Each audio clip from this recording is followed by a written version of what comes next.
el mediastino, el peritoneo, el fondo de saco de Douglas. Las más grandes cavidades. El peritoneo, la pleura. La pleura. ¿Y quién más? El mediastino. Pero más específicamente. Pericardio. El pericardio.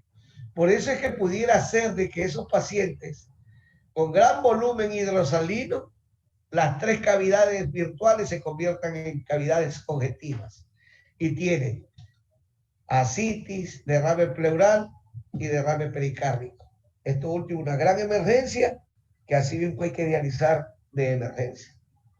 ¿Ya? Entonces, por obvias razones, no vamos a utilizar ni el pericardio ni la pleura. Entonces, así mismo se dijo, utilicemos la cavidad peritoneal. Entonces, por eso se llama diálisis peritoneal.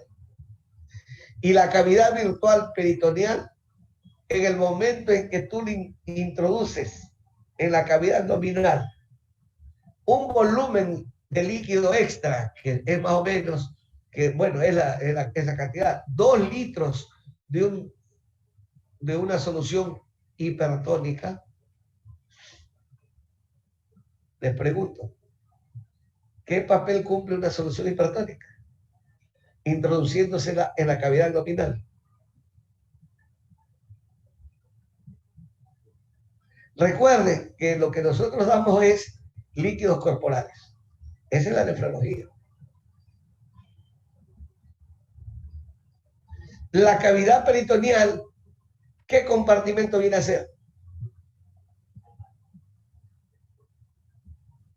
Extracelular. ¿Pero cuál? Vascular. No. El intersticio. El intersticio. Es el intersticio donde entran los 2 litros de agua. ¿Y qué tiene el peritoneo? La membrana peritoneal, ¿qué tiene? Que recubre todas las vísceras de la cavidad abdominal. ¿Qué tiene? Una gran, con B chica.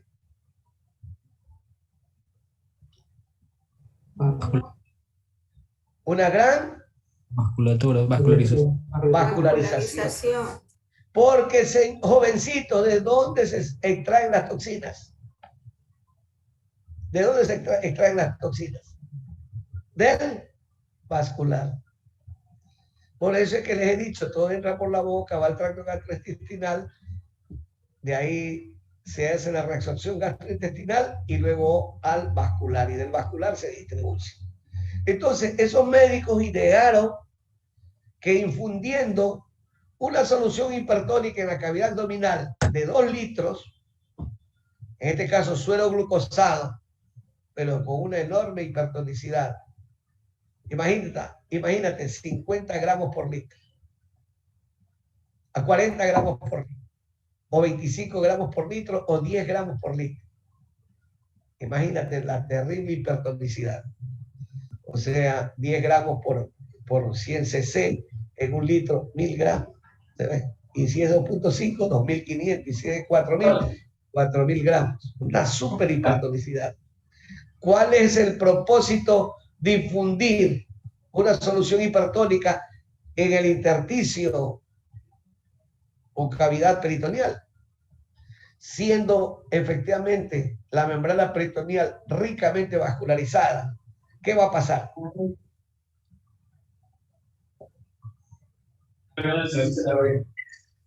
¿Qué va a pasar?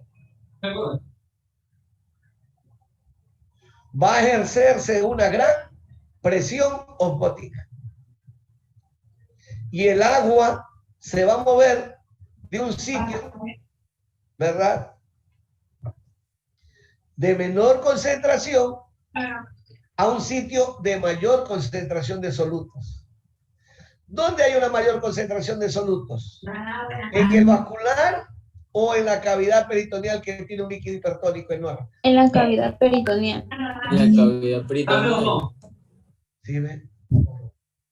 Entonces, eso hace de que se atraigan las moléculas tóxicas y no tóxicas del vascular ¿hacia dónde?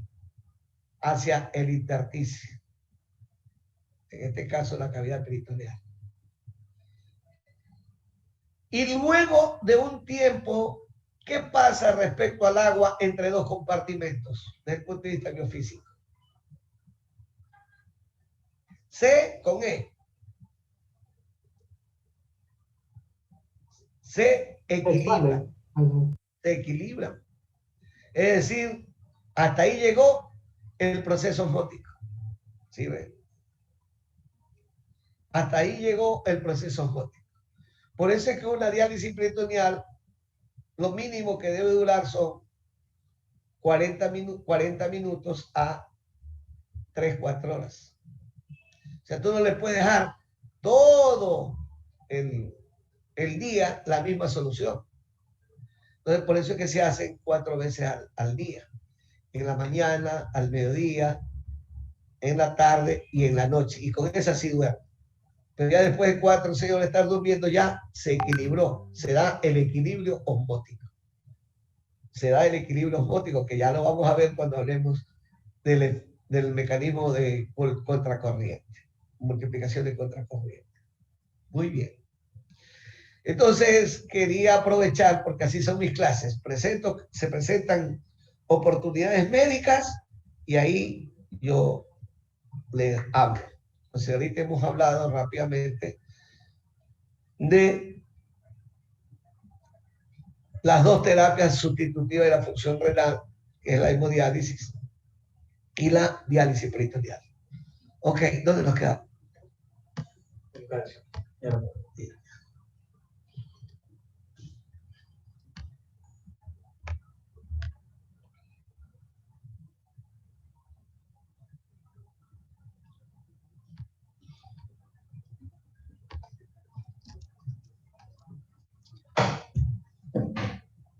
¿Ya vimos eso? No.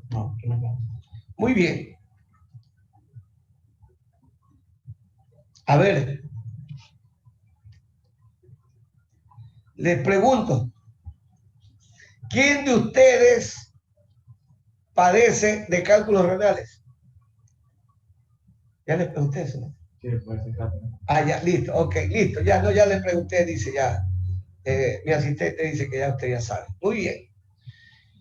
Entonces, si ustedes ya saben, recuerden que la principal forma o la principal estructura química de los cálculos renales son de oxalato de calcio o de fosfato de calcio. Y ya saben ustedes que las personas en su mayoría no padecen de cálculos renales porque precisamente tenemos un potente inhibidor de la litogénesis de fosfato de calcio o de oxalato de calcio, que en un porcentaje importante se queda en la luz tubular o espacio intersticial o espacio intersticio tubular, impidiendo que se une el fosfato al calcio o que se une el oxalato al calcio. Entonces, las personas que tienen una dieta hiperproteica, que tienen antecedentes genéticos, ¿verdad? Pueden tener esa hipercalciuria hipocitratúrica, ¿verdad? Entonces, ahí puede estar la causa del riesgo de padecer de cálculos renales. Muy bien. Entonces, el calcio es un catión divalente muy importante, pues junto al potasio son responsables del potencial de acción de la membrana celular y particularmente las células musculares lisas y estriadas, las que nos permiten movilizarnos, las que nos permiten realizar una serie de actividades propias de las formas de compartirnos los humanos. ¿Sí? Entonces, y además el calcio cumple otra finalidad importante en su afinidad química con el fósforo, de unirse en el vascular y formar el fosfato de calcio en el vascular y almacenarse como hidroxiapatita y convertirse en la reserva mineral ósea. ¿Sí? Miren, esto es importante que ustedes lo comprendan. De pronto yo me quedo ahí y ahorita se me ocurrió con ustedes, porque esto es lo que hago, nada, pensar. Y ahorita con ustedes, porque no le he dicho a los otros grupos, seguramente ustedes se pueden quedar pensando, ¿y cómo es esa huevada de la reserva mineral ósea? Y la hidroxiapatita. ¿Cómo es esa huevada? Entonces les pongo el ejemplo, más o menos para que comprendan que esto sí de pronto lo van a entender. ¿Qué es la ferritina?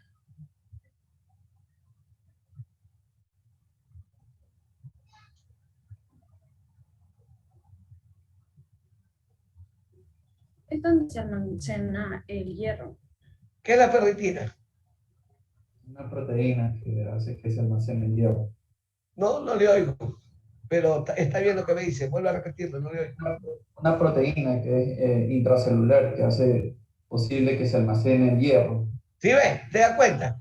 Y el fierro es un metal, es un fierro. ¿Sí ves? Pero biodegradado en el vascular, entra a la célula o está también en el vascular como ferritina. ¿Sí ves? Entonces, cuando nuestros pacientes con insuficiencia renal crónica definitiva están en diálisis y tienen 800 o 1000 de ferritina, ¿qué hacemos? ¿Qué hacemos? ¿Le damos o no le damos hierro? No le damos hierro. ¿Por qué no le damos hierro? Porque los depósitos de hierro, llamados ferritina, están muy elevados. Entonces, al no darle hierro, ¿qué va a pasar con el transcurso del tiempo? Una semana, 2, 3 semanas. La ferritina comienza a bajar. ¿Por qué comienza a bajar? Porque el cuerpo necesita hierro. Me había olvidado eso de decirle a los anteriores para que entiendan lo que es la hidroxiapatita, reserva mineral ósea. Un ejemplo, entonces este es el ejemplo. ¿Sí? Entonces, usted va acá y dice, chuta, chévere. No le di hierro a mi paciente que tiene insuficiencia renal crónica definitiva, que esté en diálisis, porque la ferritina está muy elevada. ¿Y qué enfermedad debo de evitar? La hemosiderosis. ¿Sí? ¿Cómo lo voy a saber? Midiendo al mes la ferritina. Y ocurre que de 1000 que estaba la ferritina, ahora me bajó a 500, a 600, acá, ahí está. Y ahora nuevamente comienzo a usar hierro, pero en pequeñas cantidades. Entonces, así mismo, todos los días comemos y todos los días ¿qué generamos? Fosfato de calcio.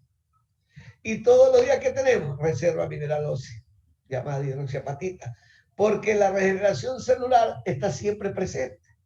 Por eso es que tenemos en el hueso la resorción osteoclástica y la reabsorción osteoblástica, es decir, los osteoclastos y los osteoblastos. ¿Sí ven? ¿Sí se da cuenta? Ahí está. Entonces, si leen ustedes el primer párrafo, ¿qué encuentran en el primer párrafo?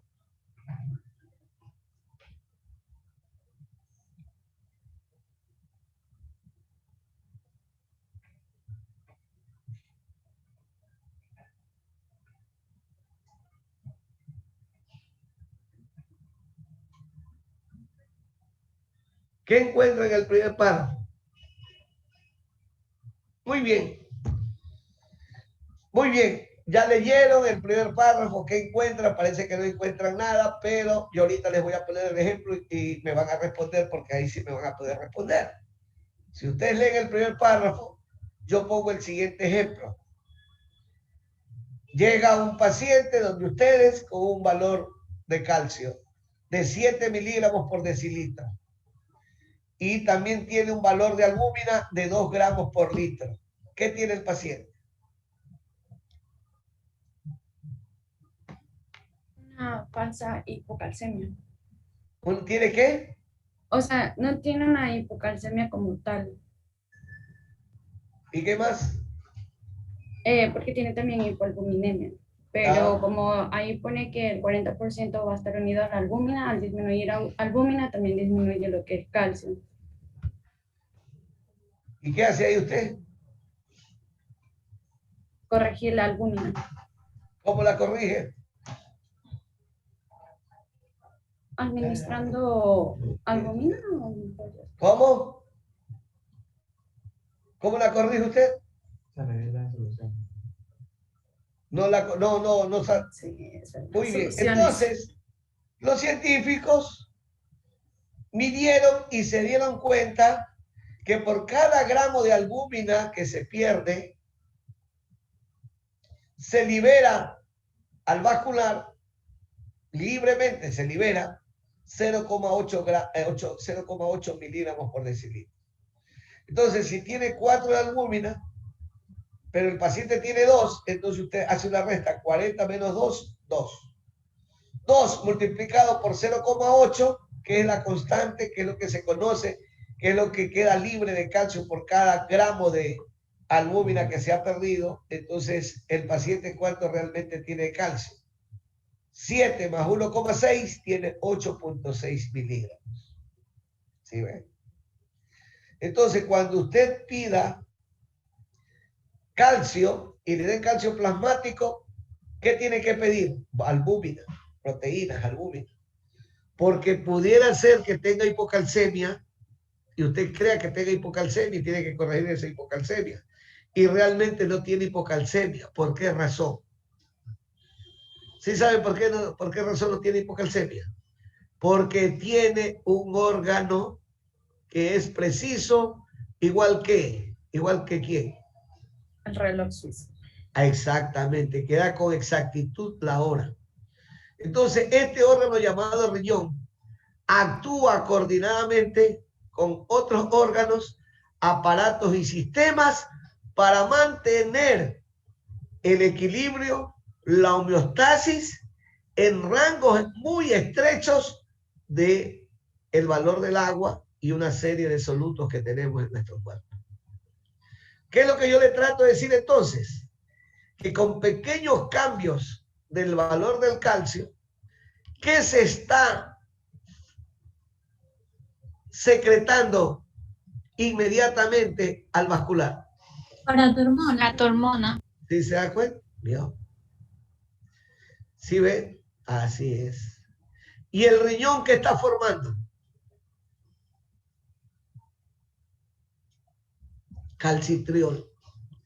Para que la PTH y el calcitriol actúen coordinadamente y aumenten la reabsorción gastrointestinal de calcio o aumenten la reabsorción tubular de calcio o saquen calcio de los huesos. Pero el hecho cierto es que siempre vamos a estar normocalcémicos. Todos, todos, las personas sanas. Aún incluso los pacientes con nefropatía crónica.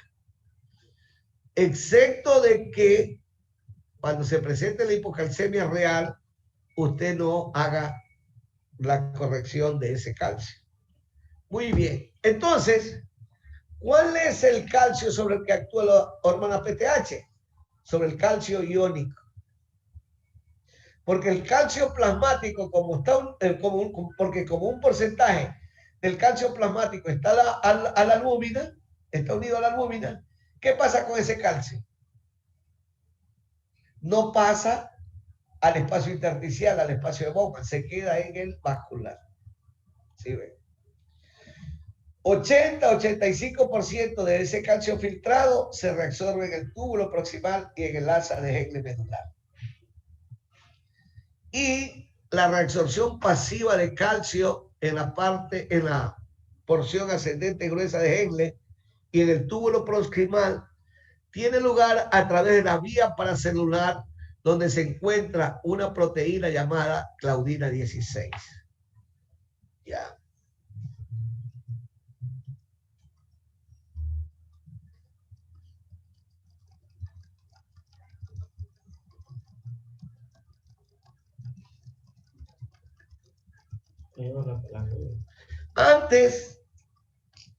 Antes solo podíamos decir a los pacientes que padecen de cálculos renales, usted tiene una hipercalciuria idiopática familiar.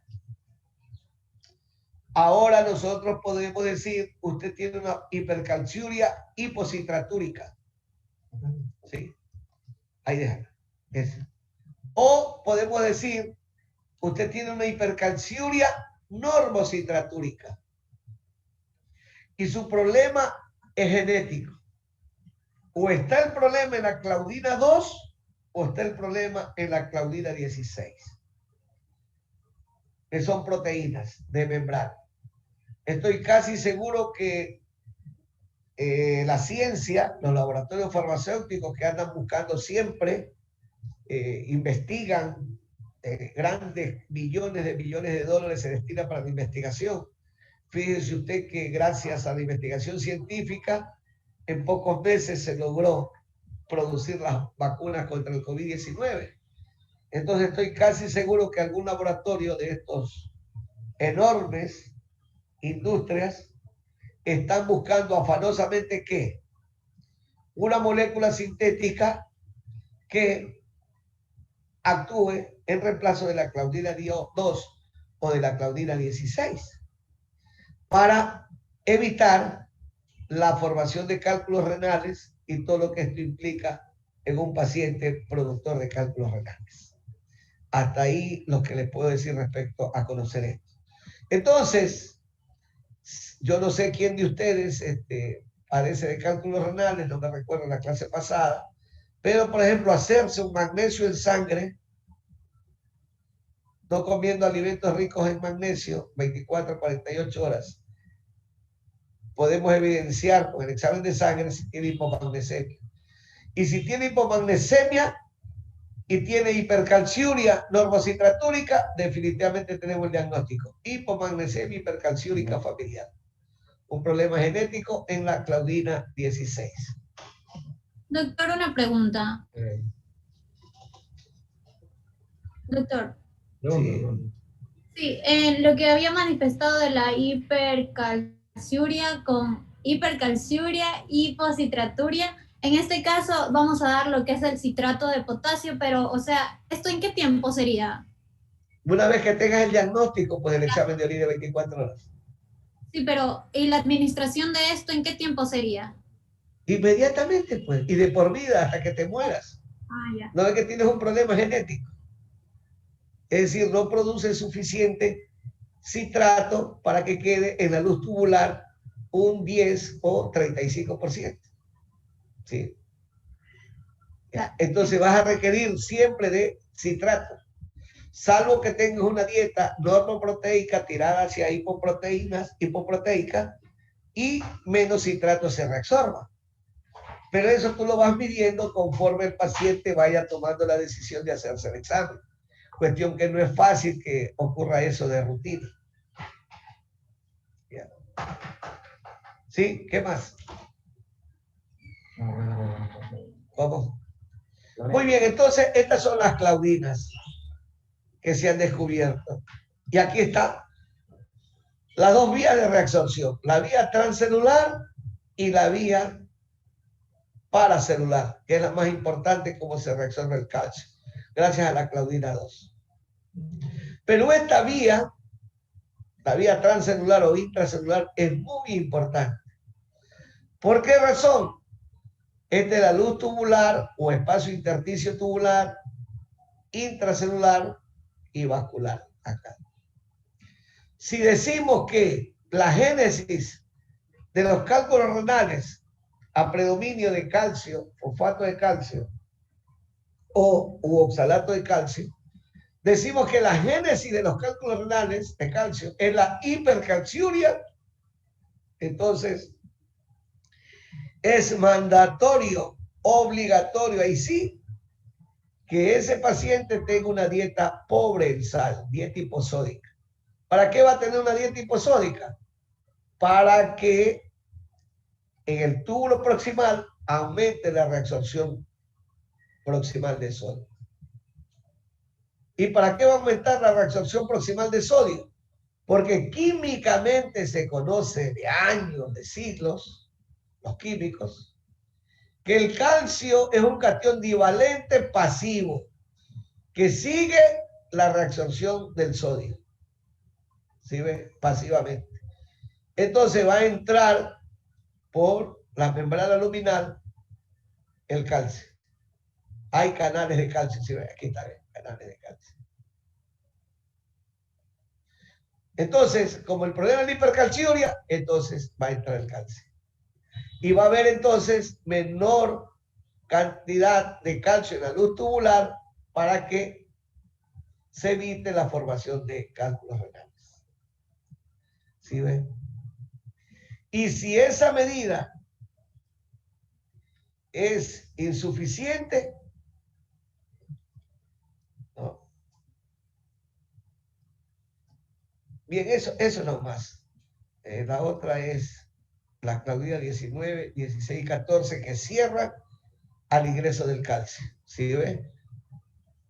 Perdón, la claudía 19, 16 y 14 que permiten que se forme este enlace químico y por el cual el magnesio entra por la vía paracelular al interior de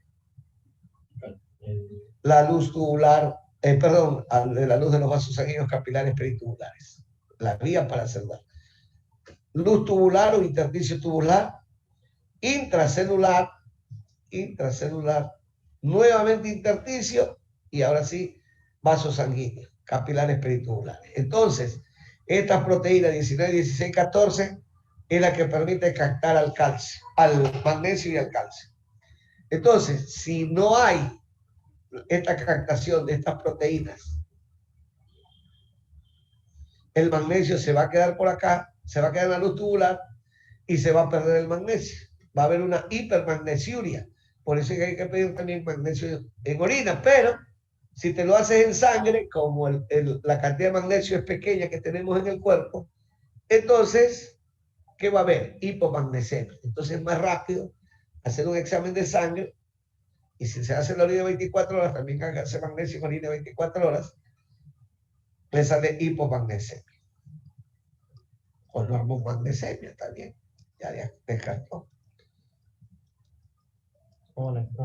Sí, la que está. Entonces, la hipercalciuria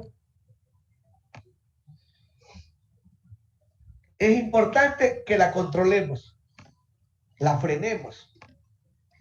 Entonces, ahí exacto. Entonces, si no basta la depresión de volumen, teniendo una dieta pobre en sodio, para que aumente la reabsorción aumente la reabsorción proximal de sodio y por ende aumente la reabsorción proximal de calcio, porque el calcio es un catión divalente que pasivamente sigue a la reabsorción de sodio. Si eso es insuficiente porque ese paciente no hace dieta pobre en sal o ya no la quiere hacer, ahora utilice usted un diurético. Un diurético que se llama diurético tiacídico o amiloride. Ese diurético, ¿qué es lo que hace? Actuando en el túbulo distal, inhibe la reabsorción de sodio, ese es un fenómeno celular, inhibe la reabsorción de sodio, pero, aquí hay un fenómeno, pero incrementa la reabsorción de calcio. Y como el problema de las personas que padecen de cálculos renales y particularmente de calcio es la hipercalciuria, usted está controlando la hipercalciuria. ¿Ok? Listo. Esta es una emergencia médica. ¿Sí ve? Una emergencia médica que supera la capacidad, que puede superar la capacidad de eliminar por la vía renal el exceso de calcio que pudiera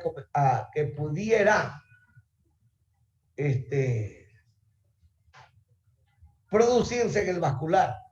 Pero no porque usted tome leche o tome queso o lácteos en términos generales, no. Usted ya sabe que el riñón actúa de manera adecuada, ¿verdad? No se libera, no se secreta paratormona y se elimina el exceso de calcio. Aquí el problema es que hay una gran producción de calcio. Y esa gran producción de calcio tiene que ver con neoplasias, particularmente, en este caso, los cánceres de tiroides, enfermedades granulomatosas, tuberculosis, sarcoidosis, forman calcitriol de manera ectópica. Y por lo tanto, el calcitriol va a aumentar la reabsorción gastrointestinal de calcio y va a aumentar la reabsorción renal de calcio.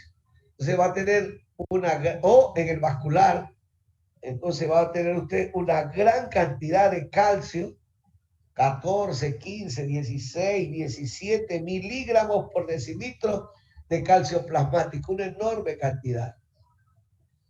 Tal enorme esa cantidad que vienen una serie de síntomas clínicos, la tetania, la agitación, la confusión, la ansiedad, la angustia, y hasta cesa el orinar porque ha obstruido la cantidad de cristales de calcio, ha obstruido los canalículos tubulares y le ha producido una insuficiencia renal aguda intratubular.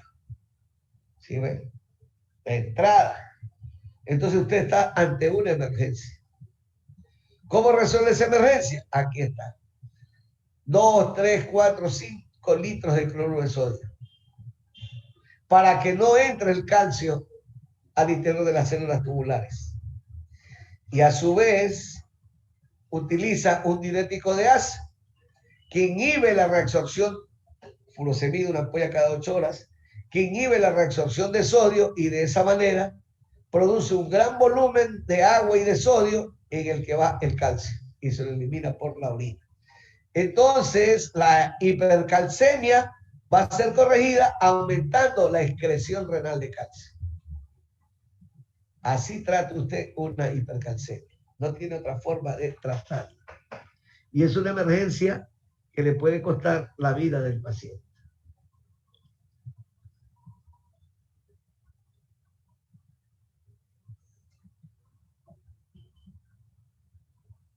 Muy bien. Ok. Muy bien. Otro elemento importante es el fosfato. Ya dijimos una importancia clínica o médica o biológica, qué sé yo. Fosfato de calcio, reserva mineral ósea o reserva mineral para el metabolismo óseo. Pero recuerde que el principal componente de la membrana celular es una bicapa lipídica, pero formada por fosfolípidos. Entonces el fósforo es uno de los elementos, o mejor dicho, el fósforo, el sodio, el calcio, el cloro y el potasio. Estos 5 elementos son fundamentales. Cloruro de sodio, fosfato de calcio. ¿Verdad? Ahí van 4. Magnesio, zinc. Son elementales para la vida, para la existencia humana, para la existencia de los mamíferos, que es el ser vivo superior en la escala zoológica. ¿Ya? Entonces, 80 al 90% del fósforo filtrado va a ser reabsorbido. Y exclusivamente en el túbulo proximal, no se olvide, porque solamente ahí tiene los cotransportadores de fósforo. Y mire usted la importancia de esos cotransportadores que con un solo átomo de fósforo transporta 3 átomos de sodio. ¿Sí ven? Fosfato de sodio. Ya. Y note usted aquí esto, ¿ves? Entonces yo ahí uso un término. De angas o de mangas, nuestros pacientes con enfermedad renal crónica siempre van a tener hiperparatiroidismo secundario. O es la hipocalcemia o es la hiperfosforemia. ¿Sí? ¿Por qué? Porque el siguiente estímulo para la secreción de PTH es la elevación del fósforo. Pero no es la elevación del fósforo como ustedes se imaginan, que te hace un examen de sangre y tiene el fósforo elevado. No, estamos hablando del riñón y su papel en mantener el medio interno, el equilibrio. Y la acción fisiológica del riñón y en una interacción con otros órganos, aparatos y sistemas. Y por eso es que pongo ejemplos. Todo entra por la boca. ¿Qué va a entrar por la boca en respecto al fósforo? A ver. ¿Qué va a entrar por la boca respecto al fósforo?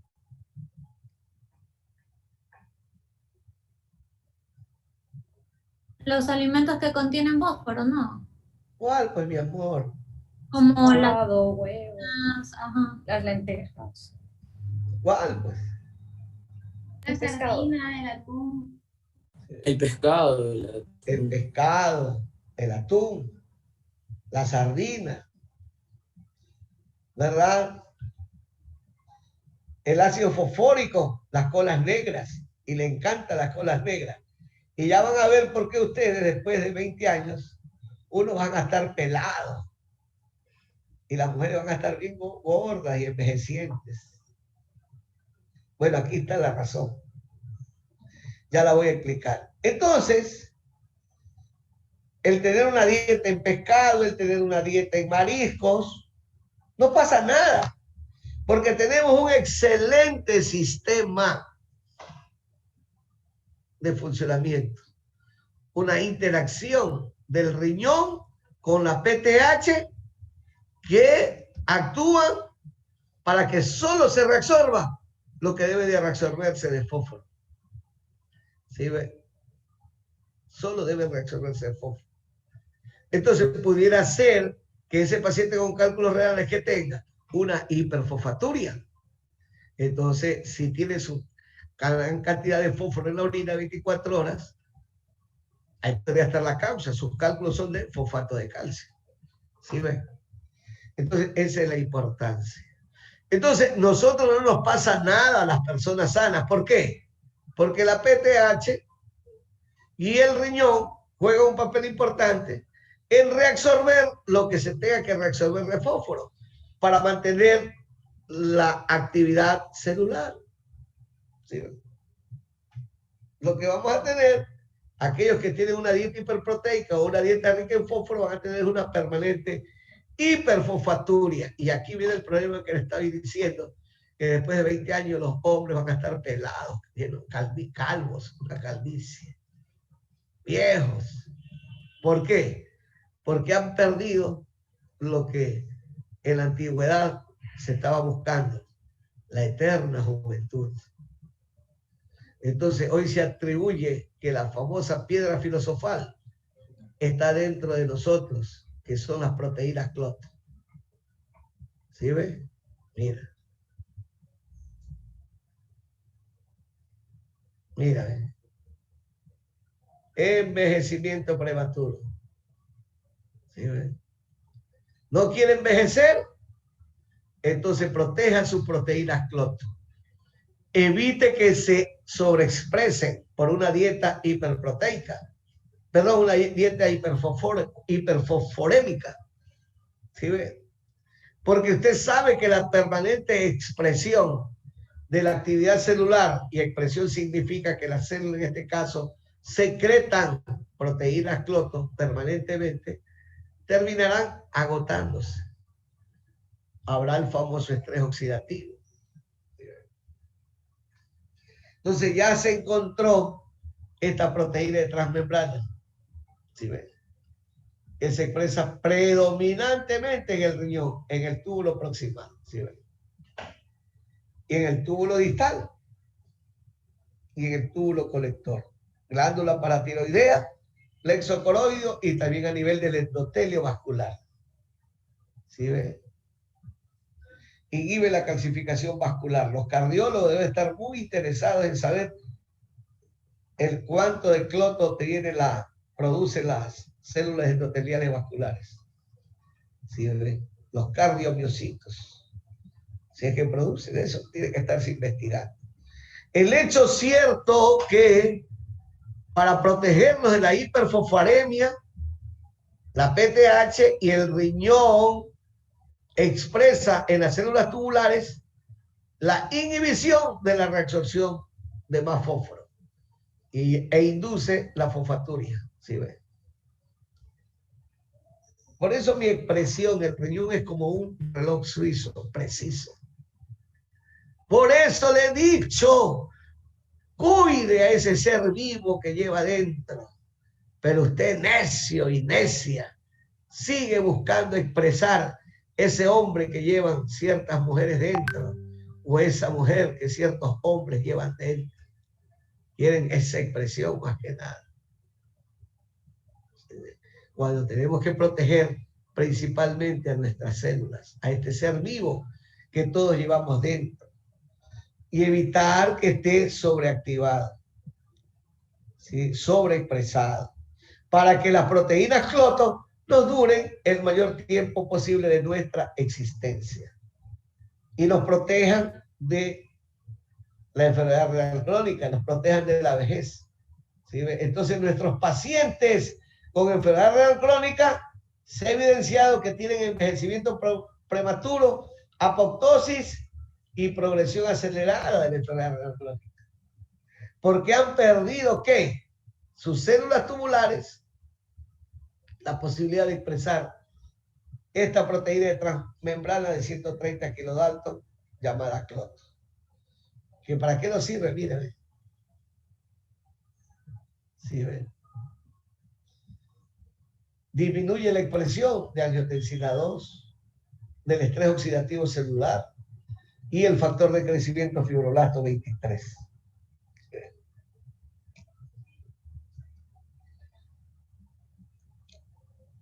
El fibroblasto 23, vean ahí en internet lo que es. Pero eso tiene que ver con la protección que las células óseas realizan para evitar que la PTH saque el calcio de los huesos. Y a su vez, contribuye al riñón para que elimine el fósforo, porque usted sabe que la hiperfosforemia es el estímulo, el segundo estímulo para la secreción de PTH. ¿Sí? Entonces, las proteínas cloto contribuyen a facilitar la acción del factor de fibroblasto, el factor de crecimiento fibroblasto 23, para que eliminemos el exceso de fósforo. Entonces, desde ese punto de vista, para aquellos jóvenes que toman 2, 3, 4 botellas de Coca-Cola, ya no lo hagan. Yo tengo más de 20 años que no sé lo que es tomar cola. No tomo cola yo.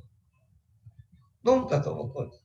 Tal vez por ahí 2 dedos de cola y cola blanca. Tengo así, de verdad, más de 20 años que no tomo Coca-Cola. Sí. En Estados Unidos recuerdo un nefrólogo que lo vi en un congreso de nefrología en Argentina hace años. Ese hombre se ha dedicado toda su vida a investigar el efecto del ácido fosfórico y él ha demandado a la Coca-Cola, a la Pepsi-Cola y toda esa vaina. Más o menos como fíjese usted la industria tabacalera, ¿no? Ya ha quebrado, ¿por qué? Porque la gente ha hecho conciencia del problema del tabaco. ¿Ya? Ok.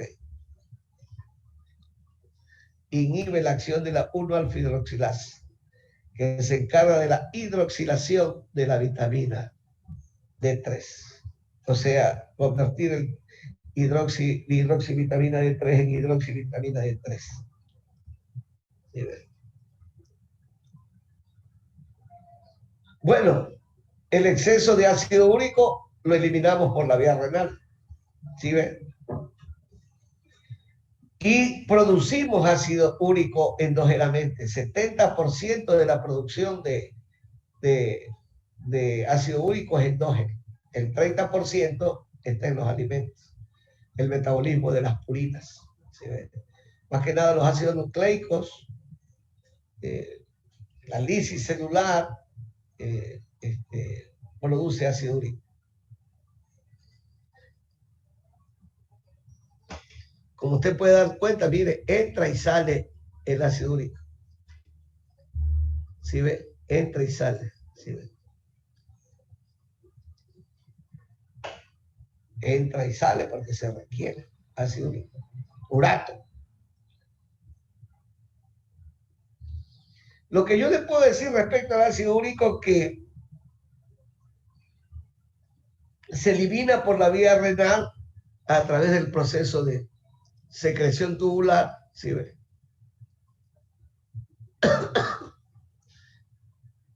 Esta es la primera. Mira, secreción tubular, ¿sí ven? La secreción tubular. Sale el ácido úrico, se capta urato, ¿ves? Se intercambia con un anión que podría ser del cloro, parece ser. Entonces,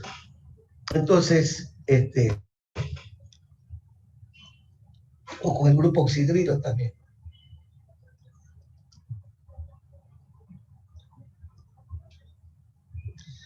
Lo que le puedo añadir que el ácido úrico lo eliminamos por secreción tubular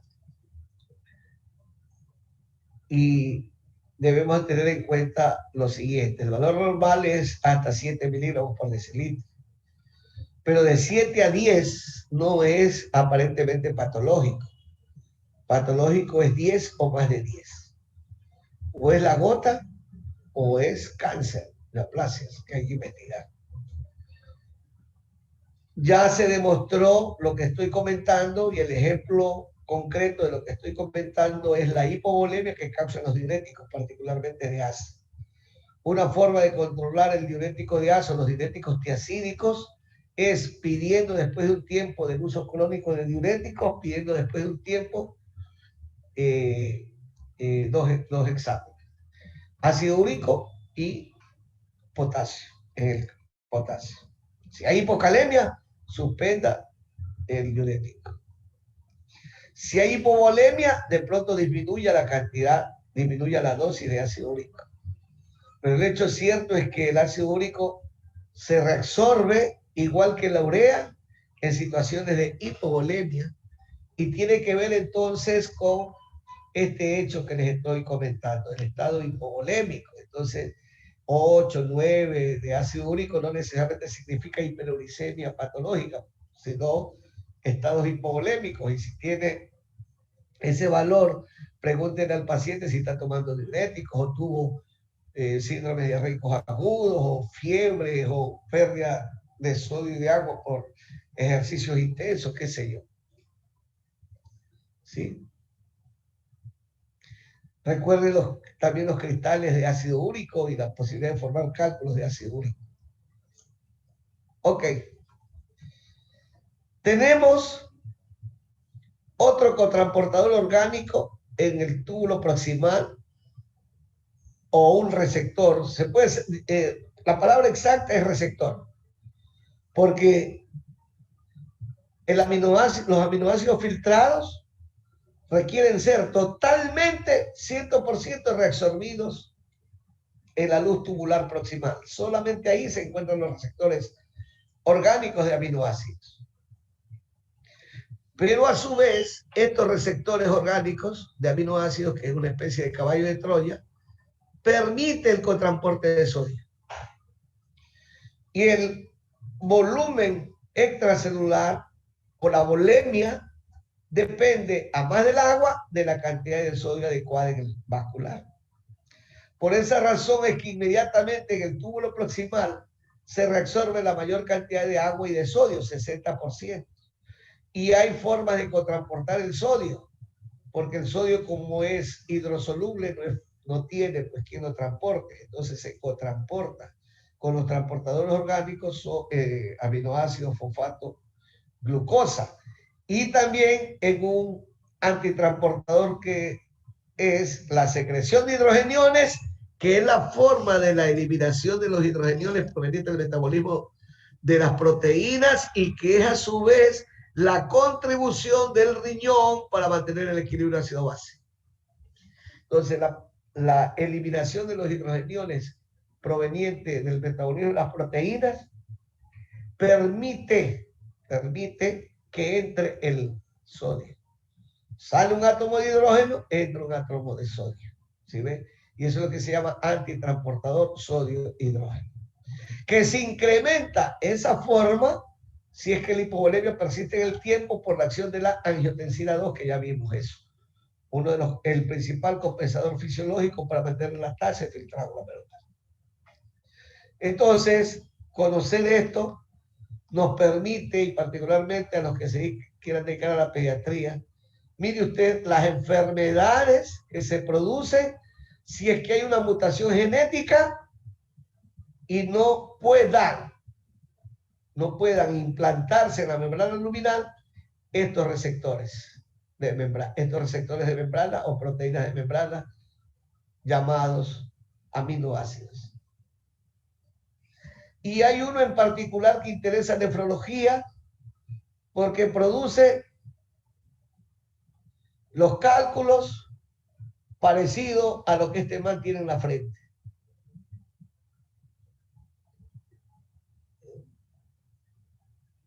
La señorita Erika dice, ¿qué será lo que se mantiene en la frente? Bueno, esto es lo que se ha encontrado después de un tiempo, los famosos cálculos colariformes o de astas de venado. Entonces, hay una mutación genética y no hay el cotransporte de aminoácidos cistina. ¿Dónde está? Entonces la cistina se va a quedar en la luz tubular o en el espacio intersticio tubular. Y como es liposoluble, no va a poder entrar para nada. Se queda aquí, se condensa. Las palabras, el inicio de la litogénesis, ¿cuál es? Se nuclean, la nucleación, y se forman los cálculos de cistina. Entonces, ya dijimos que la primera oleada de cálculos renales se da en jóvenes de 20 a 30 años, hombres en predominio en hombres y blancos. Pero si hay niños, 3, 4, 5, 8 años de edad, que producen cálculos, como dicen los colombianos, tengan cuidado. Cuidado, van a hacer cálculos de cistina. Cálculos de cistina. Una cistinosis, que se expresa con una cistinuria. ¿Sí? Entonces los pediatras presten atención a esto que aquí les acabo de comentar. Y esto de acá es importante. Hasta aquí habíamos hablado, todo entra por la boca, va al tracto gastrointestinal, ahí se produce la reabsorción gastrointestinal, el metabolismo, y luego ¿a dónde va? Al vascular, y del vascular se distribuye. Con esa expresión lo que estábamos comentando, que la naturaleza nos provee del agua y de todos los alimentos. Pero todo eso que sirve para realizar una serie de reacciones químicas en nuestro organismo hace que nuestro organismo pueda producir cationes y aniones orgánicos. Cationes y aniones orgánicos que una vez que cumplen su función, ¿verdad? Una vez que cumplen su función, van al riñón a través de los capilares peritubulares. Tiene la membrana vasolateral las bombas de cationes y aniones orgánicos, entran a la célula y acá la célula pone las bombas de cationes o aniones orgánicos para secretarlos y que se eliminen por la orina. Si me comprendieron lo que acabo de decir de importancia de esto, díganme entonces qué enfermedad se la diagnostica a través de la orina de 24 horas, sobre la base de esa diapositiva.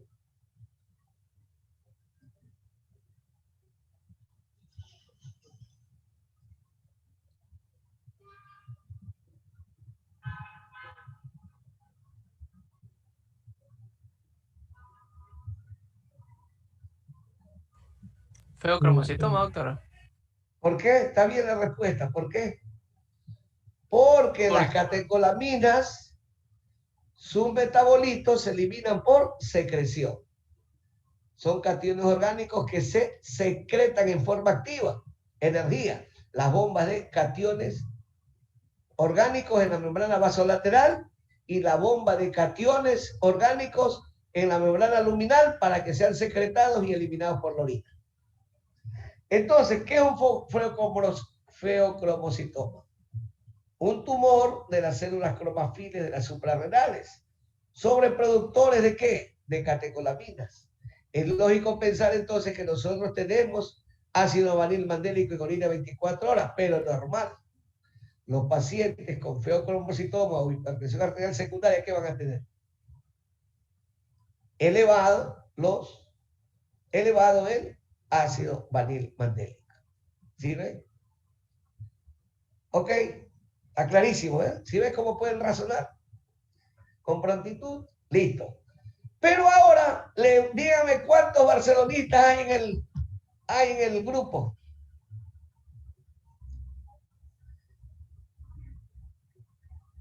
¿Cuántos? 10, 15, 20. Ya.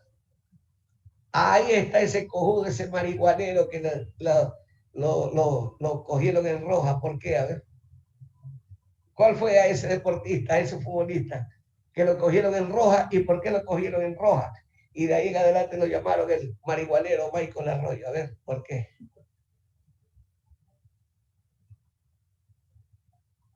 Ahí está.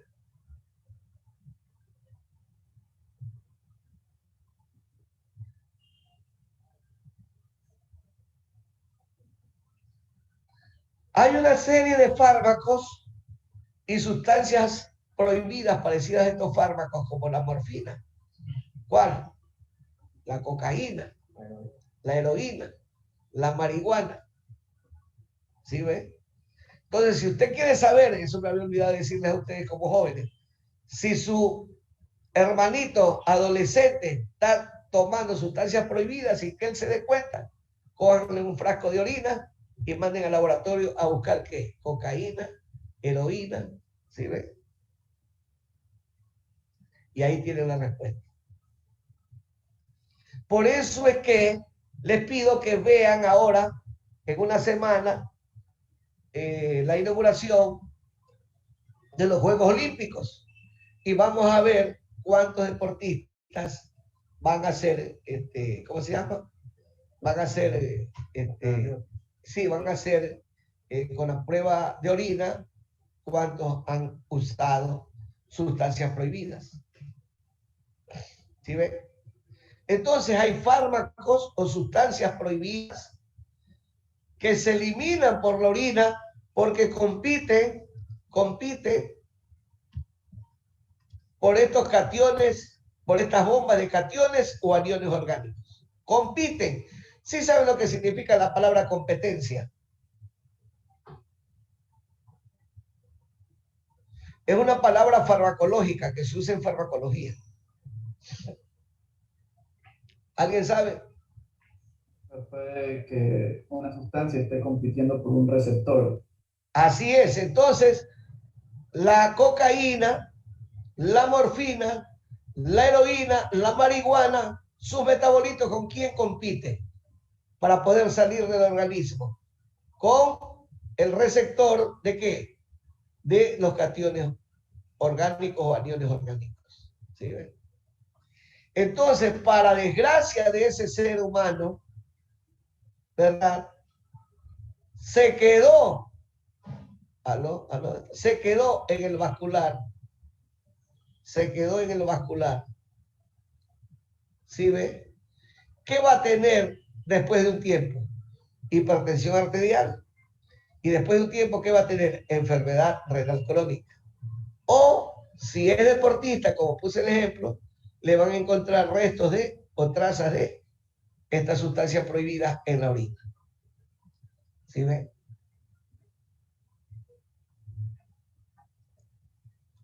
Ok, listo. Y ahí están, miren, todas los fármacos. Por esa razón, este gastroprotector llamado cimetidina fue sacado del mercado porque competía con pequeñas bombas de cationes orgánicos llamados creatinina, porque un pequeño porcentaje, 20% y menos de creatinina se secretaba. Entonces, los que tomaban cimetidina comenzaron a encontrarle que la creatinina se les elevaba. Entonces, chuta, insuficiencia renal, no, efecto secundario de la cimetidina. Entonces se proscribió y por eso ya no se utiliza. Bueno, y aquí están todos los fármacos, esto se utiliza como anestésico. ¿O cuál es la otra para los envenenados? La atropina. No, ¿Ande? No, pues los envenenados, los intoxicados con órganos fosforados, pues se les da propina. No, intoxicado no. Sí, ahí está. Y aquí está el medio de contraste. Entonces, los medios de contraste, su metabolismo, ¿verdad?, compiten por los aniones orgánicos. Entonces, al competir por los aniones orgánicos, y admitamos que no salen, se quedaron en el interior de la célula, producen una acidosis intracelular y mueren las células tubulares, y esa es la razón por que inmediatamente se eleva la creatinina sérica. Por eso, cuando usted mande a hacer un examen que requiera de medio de contraste, pida una creatinina sérica basal, ya le expliqué lo que es basal, y luego pida otra creatinina sérica inmediatamente que le han realizado el examen al paciente. Y si se ha elevado, tiene una insuficiencia renal aguda nefrotóxica a medio de contraste, y esa es una ira intrínseca establecida, es decir, que directamente afectó al riñón. ¿Sí ve? Muy bien. Las mujeres por lo regular se suicidan envenenándose.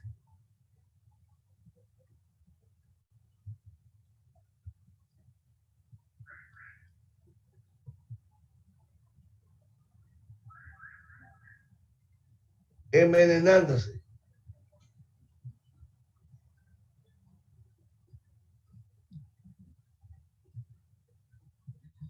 Ya envenenándose con veneno, gramoxones, pobrecitas nuestras mujeres campesinas, o en la ciudad con medicamentos, y el medicamento que particularmente utilizan para matarse es el ácido acetil salicílico.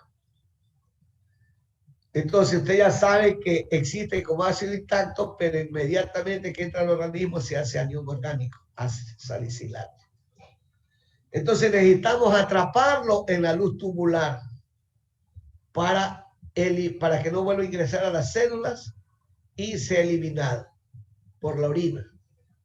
La forma que existe farmacológicamente hablando para hacerlo es darle bicarbonato de sodio para elevar el pH urinario. Es decir, darle más bicarbonato. ¿Por qué? Porque usted ya sabe que los ácidos se secretan por los túbulos renales. ¿Sí ve? Se secretan por los túbulos renales. ¿Ya? Entonces, eso permite, ¿ya?, atraparlos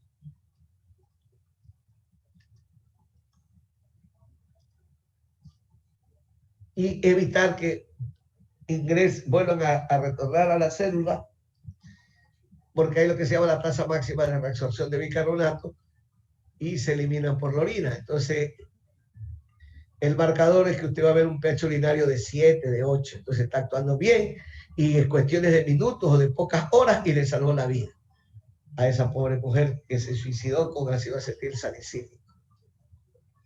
Muy bien.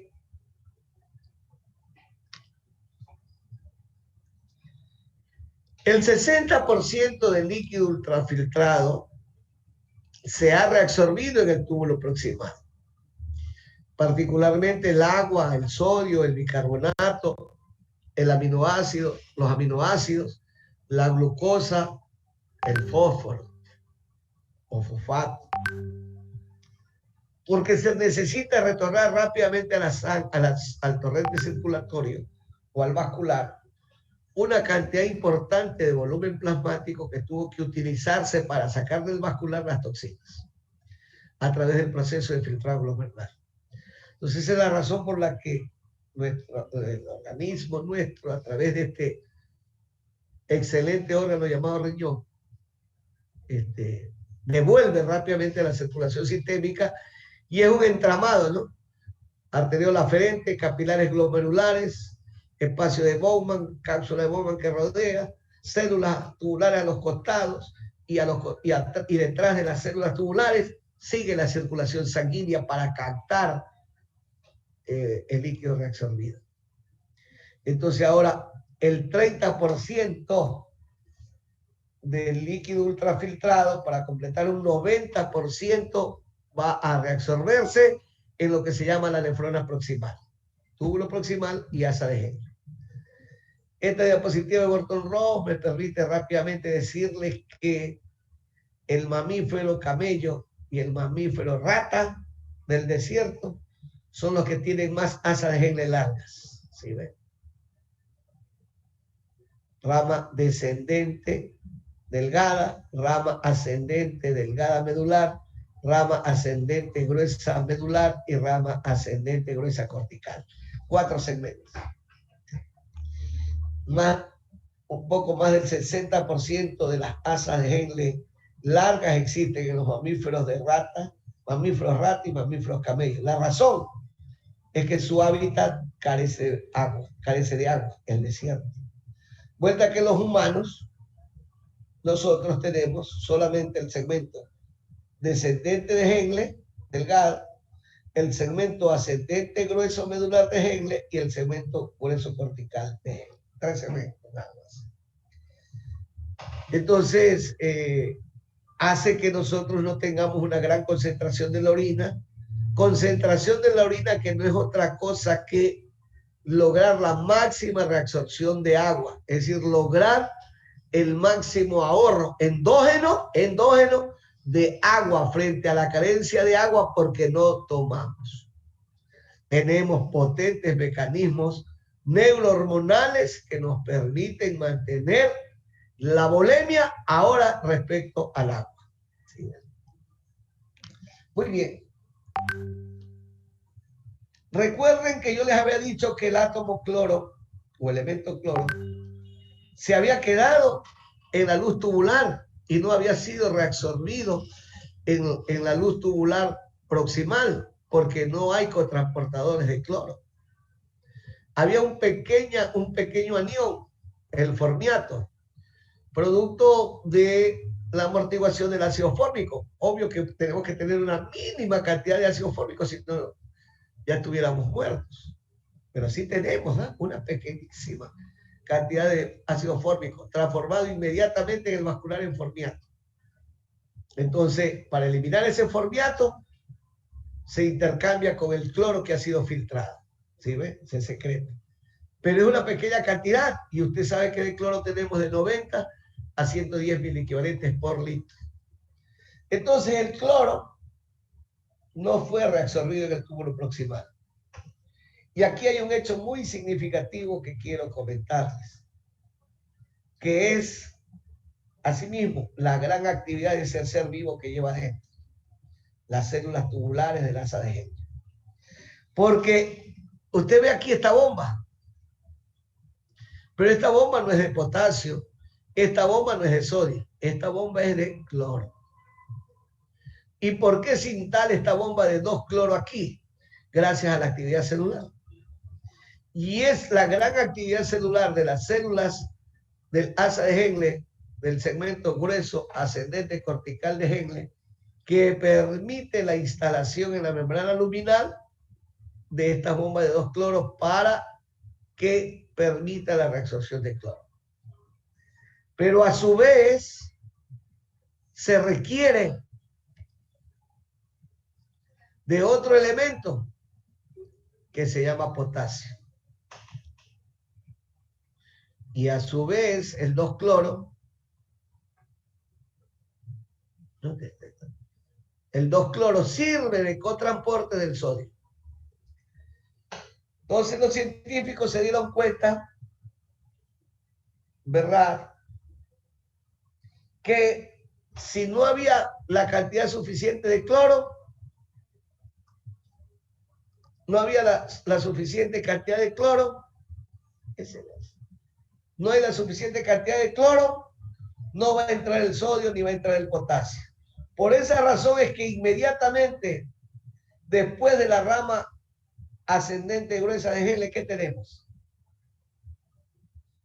¿Qué tenemos? La mácula densa. que identifica que está faltando volumen. Porque se requiere entonces un buen volumen para poder instalar las bombas de 2 cloros y poder reabsorber 2 cloros. Y de esa forma transportar el sodio. He hecho una pregunta capciosa y nadie me ha respondido y vamos a ver si ustedes me van a responder.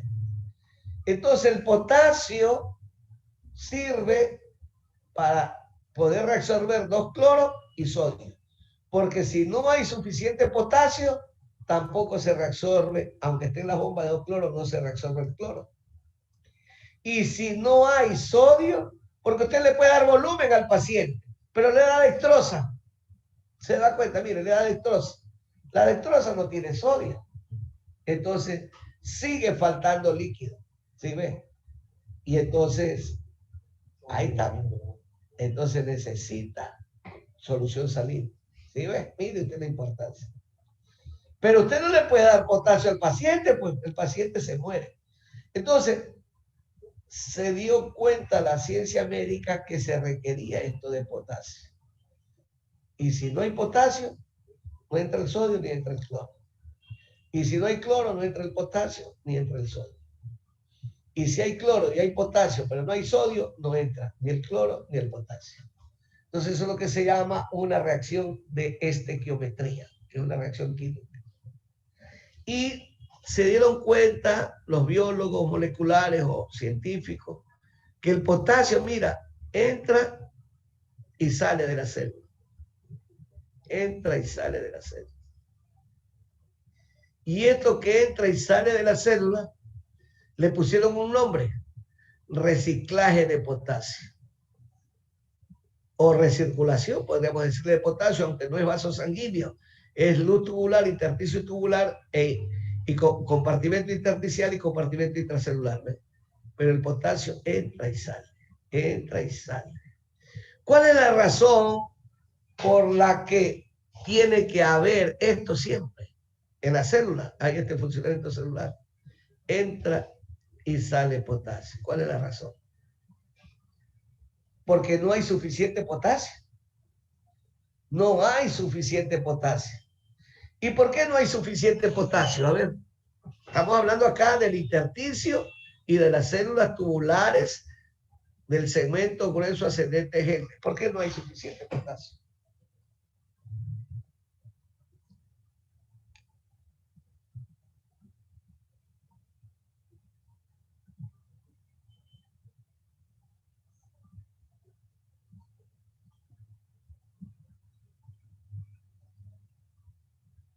¿Por qué no hay suficiente potasio? Pero usted ya lo sabe. ¿Por qué no hay suficiente potasio? Todo entra por la boca, va al tracto gastrointestinal, ahí se produce el proceso de reabsorción gastrointestinal y de ahí todo va al vascular y del vascular se distribuye. ¿Por qué no hay suficiente potasio?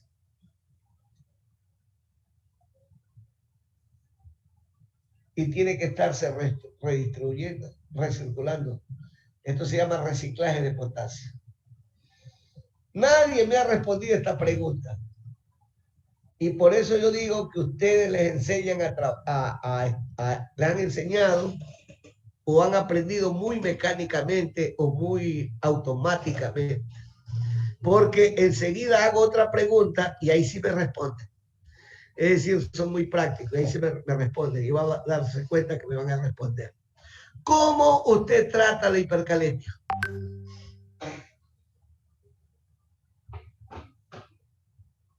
Primero Con tenemos... insulina, con bicarbonato de sodio, diurético. Ah, ya, pero el diurético te va a actuar después, siempre y cuando orine el paciente, y si no orina el paciente. ¿Sí ves? Con insulina. ¿Y dónde actúa la insulina? O sea, en el caso del vascular, introduciendo el potasio a la célula. No, tranquilo. Actúa ese en el vascular, pues. Por eso es que todo entra por la boca, va al tracto gastrointestinal, se produce el proceso de reabsorción y de ahí va al vascular. Entonces, si te tomas un jugo de naranja o 2 vasos de jugo de coco o una ensalada de tomate, ¿por dónde te la tomaste? Te tomaste eso, por la boca. ¿A dónde se se dio el proceso de la digestión o reabsorción gastrointestinal. Ya sabes dónde. ¿Y a dónde fue el potasio ya una vez sacado de los alimentos? Al vascular. Entonces, ¿cuál es el estímulo para la secreción de insulina? La hipercalemia. La hipercalemia, ¿sí ven? La hipercalemia. Ahí está. Por eso es que, o sea, no la hipercalemia, perdón, el potasio en el vascular. Estoy mal. El potasio en el vascular. ¿Por qué razón? ¿Por qué razón? Porque tiene que llevar el potasio ¿a dónde? ¿A dónde tiene que llevarlo el potasio? Al interior de los 200 billones de células. El potasio está confinado en el vascular en grandes cantidades. 140.000 equivalentes por litro de potasio en el interior de la célula. 3,5 a 5 o 5,5 mil equivalentes por litro en el vascular. Una pequeña cantidad. Y si no tienes suficiente insulina, porque eres diabético, ¿qué tienes?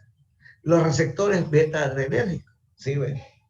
Entonces es lógico pensar que no vas a tener una gran cantidad de potasio en el vascular. La cantidad de potasio que se va a filtrar es poco. Y tú no le vas a dar potasio al paciente, pues todo se va a morir, pues todo entra por la boca o por la vena en este caso, va al vascular y lo mataste, porque hay un exceso de potasio. ¿Sí ve? Entonces, la naturaleza, y en este caso nuestro organismo, es tan sabia que estas células hacen esta función. Entra el potasio y saca el potasio de manera permanente. Entra el potasio y sale el potasio. Y esto es lo que se llama reciclaje de potasio. Y de ahí es que sale ese término médico también para el tratamiento de la hipercalemia que acaban ustedes de decirme, que se llama recirculación de potasio. Y esa recirculación tiene un tiempo nada más. 24, 48, 72 horas. Y si persiste el problema, diálisis. Tal vez sí, tal vez no. No, creo que no. Ya. ¿Sí? Ahí está. Y ojo que esto es tan interesante para lo que voy a comentar en estos momentos. Ya hemos dicho que el equilibrio ácido-base depende de un buen funcionamiento pulmonar y un buen funcionamiento renal. Por la vía respiratoria se eliminan los ácidos provenientes del metabolismo de los hidratos de carbono y de las grasas. Y por el riñón se eliminan los hidrogeniones provenientes del metabolismo de las proteínas. ¿Qué pasa si un paciente tiene neumonitis crónica? Sí, puede tener neumonitis crónica. Sí, está bien, está bien. Entonces, o tiene enfermedad pulmonar obstructiva crónica. Ya tiene permanentemente ¿qué? Una acidosis respiratoria crónica. ¿Por dónde elimina el exceso de hidrogeniones? ¿Por dónde elimina los hidrogeniones que tenía que eliminarlos por la vía respiratoria? Vía renal. Vía renal. Entonces quiere decir que se incrementa la eliminación de los hidrogeniones por la vía metabólica o renal, que es lo que se llama la compensación metabólica de una acidosis respiratoria crónica. Pues bien, sepan ustedes que el amonio se instala aquí y hace un reciclaje de amonio. Es decir, permanentemente hay las posibilidades de captar los hidrogeniones y eliminarlos por la vía metabólica en esos problemas. ¿Sí? Entonces, el asa de Henle, lean mejor que yo ahí en Morton Ross, que ya hace algunos años que ya no lo leo, pues yo lo leí ese libro de cabo a rabo algunas veces. Entonces esto ya lo tengo bien ubicado en mi bóveda craneana, como dijo el rey de la cartera. Pero ustedes lean ahí esto que les estoy comentando. Estas células, ¿verdad? Porque está tan estratégicamente diseñado nuestro organismo. Esta célula, mira, chuta, viene una gran cantidad de ácidos. Entonces se preparan las células tubulares del asa de Henle para aumentar la reabsorción de bicarbonato y eliminar los hidrogeniones. Entonces se activan frente a una acidemia. Pero viene una gran cantidad de bicarbonato. Ahora se activan para evitar la alcalosis. Es decir, el asa de Henle es responsable de controlar la acidemia y la alcalemia. No estamos hablando de patología. Y eso es lo que los médicos, la gran mayoría de los médicos no saben, no han aprendido de esa forma como yo y tienen dificultades de comprensión del equilibrio ácido-base. Así de sencillo, les digo, por eso les digo, lean Morton Rose. Entonces, estas células identifican este problema. ¿Ya? Entonces, para eso nos sirve. Muy bien. Entonces siguió avanzando la ciencia médica y encontró que podía, ¿qué? Utilizar un fármaco que compita por la bomba de 2-cloro. ¿Cómo se llama ese fármaco? Los diuréticos de asa. Perfecto. Entonces, ¿cuál es el principal problema de los diuréticos de asa? ¿Cuál es el efecto secundario a tener en cuenta? Actúan en el transporte de 2-cloro y pueden generar hipocalemia.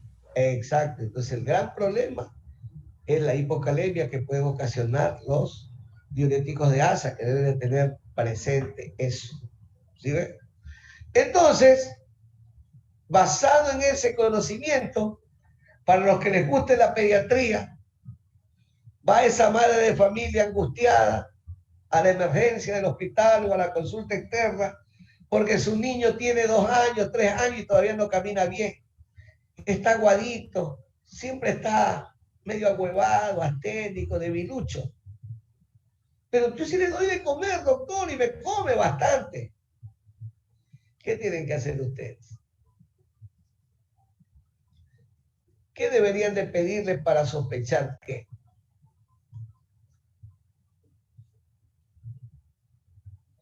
Que tenga una hipocalemia. Entonces hubo un médico que se dedicó a investigar esto, esta característica que estoy diciendo. Y encontró que había una mutación genética de la bomba de 2-cloro. Y como había una mutación genética en la bomba de 2-cloro, el paciente o los niños tenían que hipocalemia, una debilidad muscular, asténicos. Es una hipocalemia inexplicable a pesar de, me imagino que le daban, como hacen los médicos, que eso es lo único que hacen, dar Tricac, cloruro de potasio, o bebible, o van a la emergencia y les ponen esa ampolla de potasio y vaya a su casa. No dándose cuenta que después de 10, 15 años, esos pacientes tienen enfermedad renal crónica. Entonces, tienen hipocalemia. El problema no es el cloro. Sí, pierden cloro, sí, pero podemos adquirirlo, el cloro. ¿Sí ve? Sí, también podemos tomar potasio y se resuelve el problema del potasio. El problema tampoco es el sodio. ¿Sí? Porque más adelante el sodio va a ser reabsorbido. El problema es que al perderse potasio, ¿verdad? Y al reabsorberse sodio, más adelante en la célula del túbulo distal y colector, más que nada en el túbulo distal, al reabsorberse más sodio, ¿verdad? Se reabsorbe, perdón, al reabsorberse más sodio, sí estoy bien, al reabsorberse más sodio en el túbulo distal, deja de reabsorberse calcio. Y el paciente va a tener, después de hipocalemia, va a tener hipercalciuria. Y ocurre como no tiene suficiente potasio, más adelante, las células del túbulo colector identifican que no hay suficiente potasio y activan unas células de reserva que se llaman células intercaladas tipo B y aumentan la reabsorción de potasio a expensas de secretar hidrógeno. Y se pierden hidrógeno y ahora el paciente que tiene alcalosis metabólica. Entonces está débil, asténico, ¿pero por qué? Por la hipocalemia y la alcalosis metabólica. Entonces, en homenaje a ese señor que estudió eso, le llamaron a esta patología genética síndrome de Bartter. Síndrome de Bartter. Y cada vez que yo doy esto, a veces me recuerdo, como ahorita me recuerdo con ustedes. Me llegó un paciente en una ambulancia hace años del Bernaz. Había estado 2 meses ingresado ese paciente. Buscando, pero enfermedades inmunológicas, neoplasia. A mí ya le surgí. Yo le mido el potasio y tenía 2,5 de potasio. Tenía un Bartter adquirido. Y 8 meses antes, ocurre que ese paciente había tenido edemas y había sido manejado esos edemas prácticamente con furosemida. Oiga, ese señor y esa familia no sabía qué hacer, pero en cuestión de poquísimas horas, más o menos, Lázaro, levántate y camina. Y había estado, miren cuántas semanas en el Bernaz. ¿Sí ven? Por eso es que yo le digo a ustedes y a todos mis alumnos siempre, yo genero mucho odio y mucho amor. Soy un hombre apasionado. Los extremos me quieren y me odian a la vez. La razón yo no lo sé. Yo lo único que hago es seguir mi vida. Entonces, esa anécdota, cada vez que esto hablo, a veces me recuerdo, como ahorita me acabo de recordar. Eso es lo que se llama una famosa alcalosis metabólica de contracción. Entonces, comiencen por favor a darse cuenta de estos detalles que solamente en un espíritu investigativo muy observador podrían darse cuenta. Yo lo que hago es informarles y decirles lo que se debe de hacer. Entonces, este es el problema. Síndrome de Bartter congénito adquirido, y esta es la solución para reabsorber el 30% de sodio. Pero nótese usted que no hay nada de agua, no se ha reabsorbido agua. Entonces, aquí hay un hecho que con esta diapositiva enseño esto que se llama la multiplicación de contracorriente y la expresión de por qué de una orina concentrada. ¿Por qué los humanos eliminamos una orina concentrada? ¿Verdad? Y a veces parece ser algo muy imperceptible para darnos cuenta que nuestro familiar ya tiene nefropatía crónica. ¿Sí?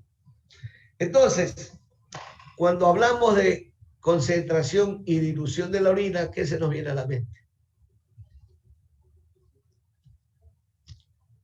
¿O qué debería de venírsenos a la mente?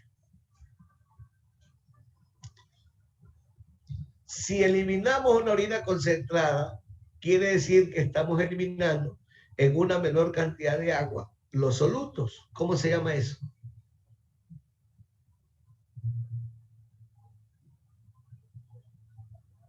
Orina con H.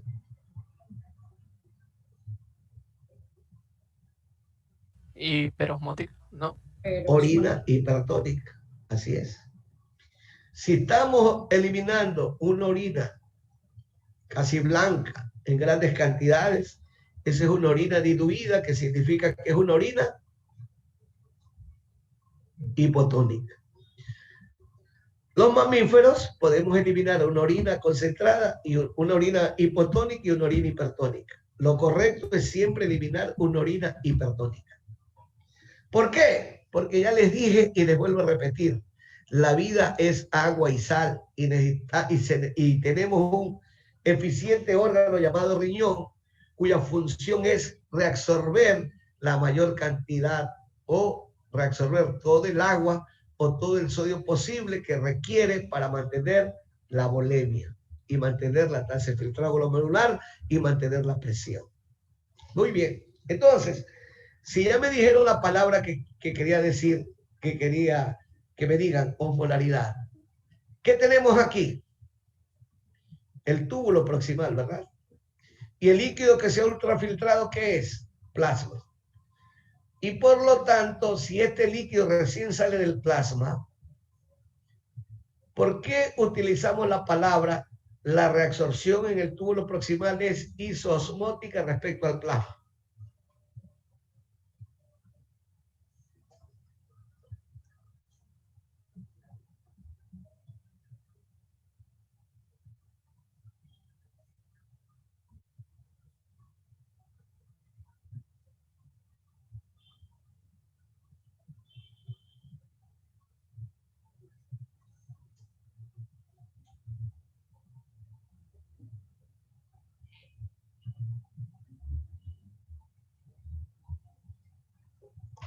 ¿Por qué? ¿Qué quiere decir isoosmótica respecto al plasma?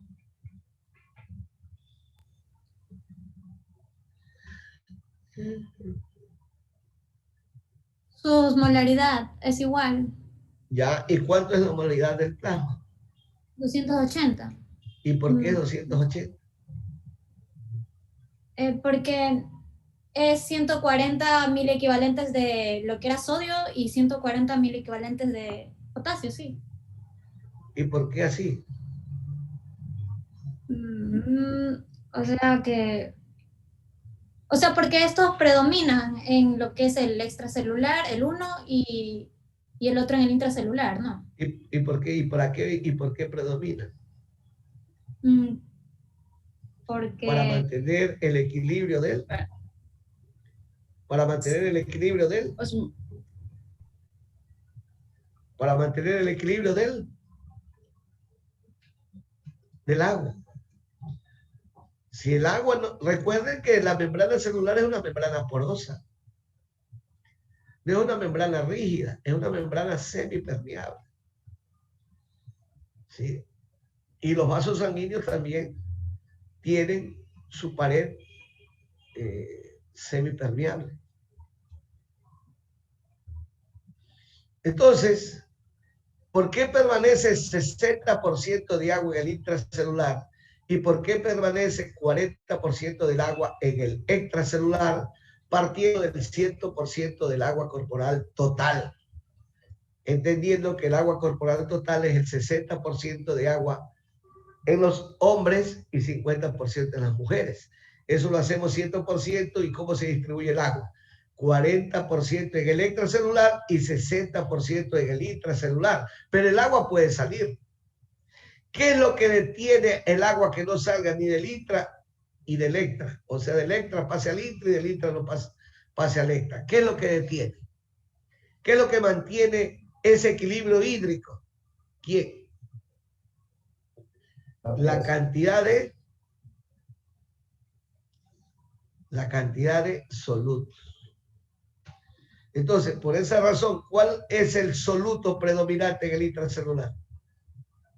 El potasio, 140. ¿Y cuál es el electrolito o el catión predominante en el extracelular? Sodio. El sodio, 140. Entonces, bajo esa perspectiva es que se dice que la osmolaridad plasmática es 2 por el rango medio del sodio 140, 280. ¿Sí ven? 280. Pero sí tenemos otros elementos o solutos que contribuyen a que la osmolaridad sea un poquito mayor de 280, pero el valor normal de la osmolaridad plasmática es 280. ¿Cuáles son esos otros dos solutos? Y por eso es que la osmolaridad plasmática va de 280 hasta 300. ¿Cuáles son esos otros dos solutos? La glucosa y la urea. La urea. ¿Qué pasa con un paciente diabético que tiene 500 de glucosa? Rompe el equilibrio hídrico. ¿Por qué? Porque 500 de glucosa significa que va a aumentar el número de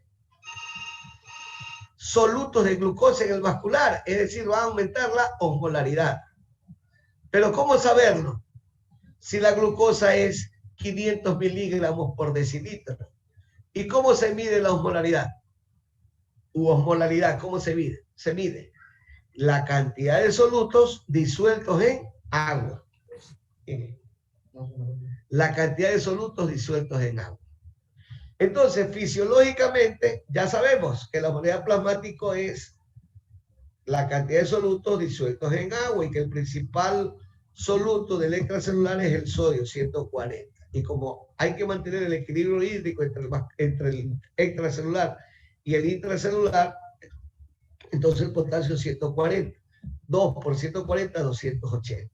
Pero tenemos dos solutos que pudieran romper ese equilibrio, que es la glucosa y es la urea, pero normalmente son solutos ineficaces. Esto no lo he hecho en los otros grupos. Sube este video también para los otros grupos. Que normalmente son solutos ineficaces. Y son solutos ineficaces porque su contribución para el mantenimiento de la osmolaridad plasmática o el desequilibrio es muy poco. Pero ¿cómo saberlo? ¿Cómo? Ya le dieron esto. Pero ya les dieron. Ya. Entonces, ¿cuánto es el valor de la glicemia normal?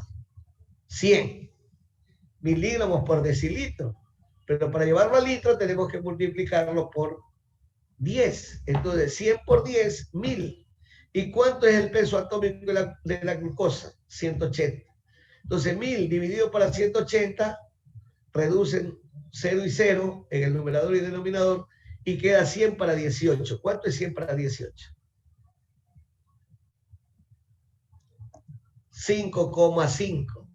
Por lo tanto, viene a ser 6. Entonces, la glucosa apenas contribuye con 6 miliequivalentes por litro de osmolaridad. Entonces, 280 más 6, 286. Y lo que queda, la urea. ¿Sí ven?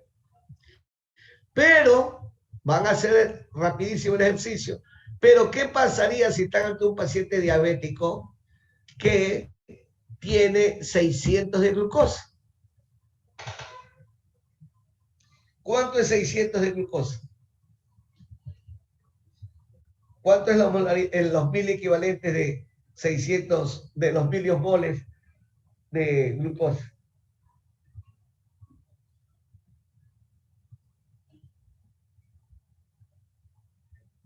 Saquen pues. 600 por 10, 6000. Para 180. 33.33. ¿Cuánto? 33.33. Más el sodio 140, ¿cuánto dio? 313. ¿Qué estado osmolar tienen los pacientes diabéticos en descontrol?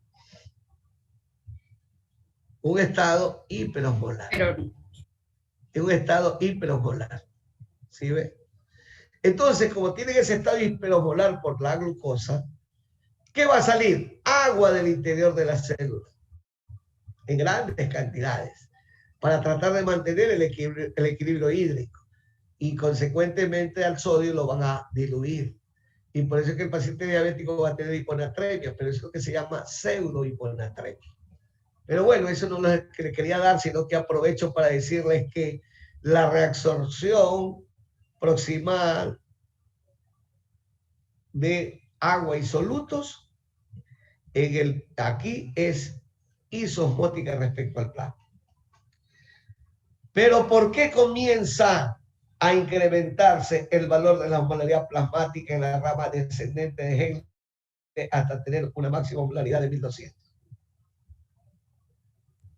Porque no es permeable al agua. ¿Cómo?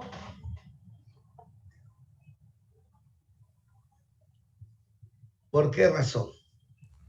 Porque ahí hay receptores de acuaporina, entonces se reabsorbe el agua y aumenta la osmolaridad en esa porción.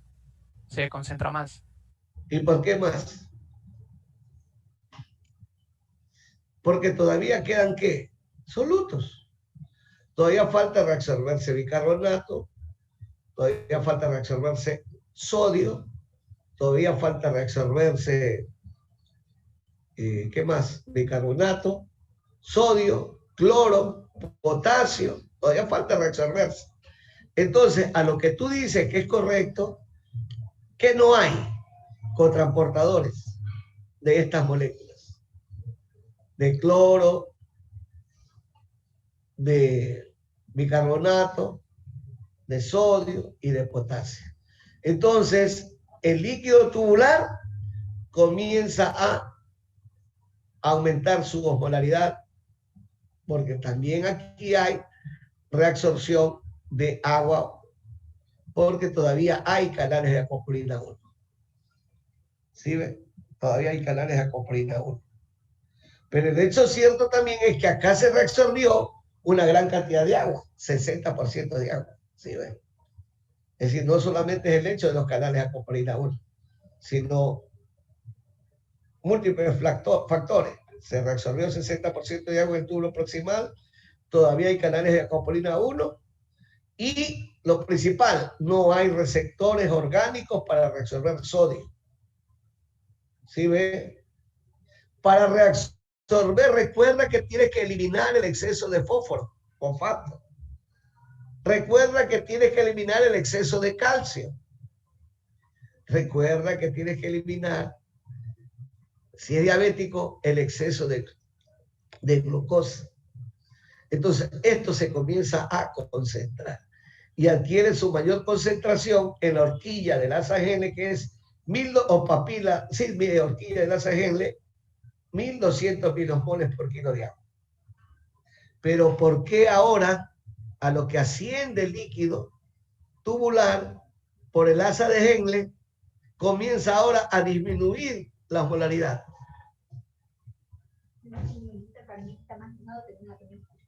Pero todavía falta. Dígale que visite a los médicos, de la consulta externa de acá. Eso dígale, que yo no tengo ningún inconveniente. Es visitadora médica, sí. No, pues ahí que vaya a la consulta externa, pregúntele. Si viene por visita médica, dígale que yo ya le dije que visite los otros médicos. ¿Sí? ¿Por qué comienza ahora a disminuirse la osmolaridad? De 1200 comienza 800, 600, 400, 200. Ya lo dije, porque justamente aquí, en la rama gruesa ascendente de Henle, se reabsorbe por actividad energética de la bomba de 2 cloros, potasio y sodio, sin agua. Sin agua. Entonces, el líquido tubular, ahora, ¿cómo va quedando? ¿Cómo va quedando el líquido tubular? Hipoosmolar, hipotónico. Hipoosmolar o hipotónico.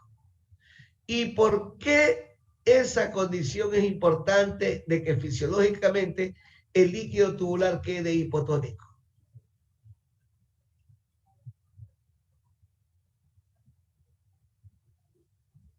Para la acción de la ADH.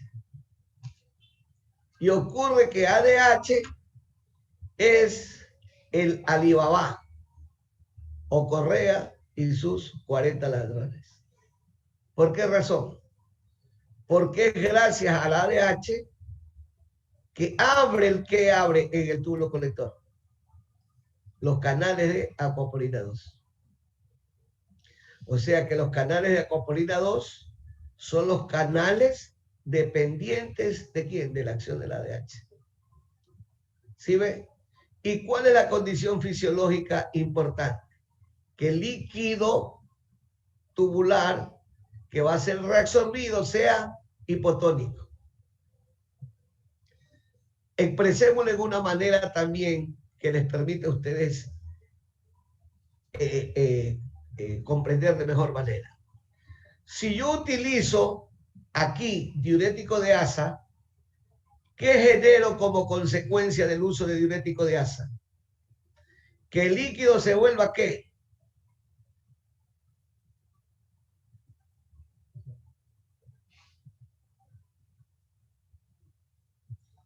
Que el líquido se vuelva hipertónico.